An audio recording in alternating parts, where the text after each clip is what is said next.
না বুঝে অধ্যাদেশ নিয়ে নানা রকম মন্তব্য করছে বিরোধী দল। অপ্রাসঙ্গিক নানা ইস্যুতে সংসদ থেকে ওয়াকআউট করে ব্রিফিংয়ে ভুল তথ্য দেওয়া হচ্ছে বলে অভিযোগ করেছেন স্বরাষ্ট্রমন্ত্রী সালাউদ্দিন আহমেদ। সচিবালয়ে এক ব্রিফিংয়ে তিনি জানান, গুম, মানবাধিকার, সুপ্রিম কোর্ট, সচিবালয় অধ্যাদেশ নিয়ে অংশীজনদের সাথে আলোচনা করে আরও ভালো আইন করা হবে। এটা নিয়ে বিরোধী দল রাজনীতি করতে চাচ্ছে বলে মন্তব্য করেন মন্ত্রী। ব্রিফিংয়ে স্বরাষ্ট্রমন্ত্রী বলেন, ৯১টা বিল উত্থাপন করা হয়েছে, এর মধ্যেই বাকি ১৬টি ছিল। বিরোধী দলীয় সেটা না বুঝেই প্রশ্ন করছে বাকিগুলো কোথায়। তারা যেসব অধ্যাদেশ নিয়ে নোট অব ডিসেন্ট দিয়েছিল সেগুলো হুবহু উত্থাপন করা হয়েছে বলে জানান মন্ত্রী।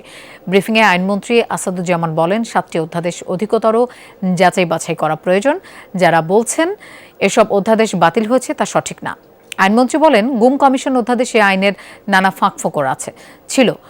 এতে গুমের সংজ্ঞা বা চিহ্নিত করতেই দীর্ঘ সময় লেগে যেত। এতে আরও অনেকে গুমের শিকার হয়ে যাবে।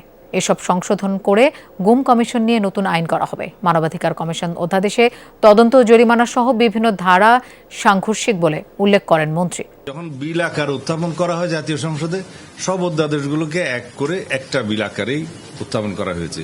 এইটা আমার মনে হয় মাননীয় বিরোধী দলীয় নেতা হয়তো খেয়াল করেননি। সেই কারণে তিনি মনে করেছেন ৯১টা না হয় প্লেস হলো, ১৬টা প্লেস হবে না, বাকিগুলো গেল কোথায়। বাকিগুলো এই ৯১টার মধ্যেই অন্তর্ভুক্ত। তিনি হয়তো এটা খেয়াল করতে পারবেন।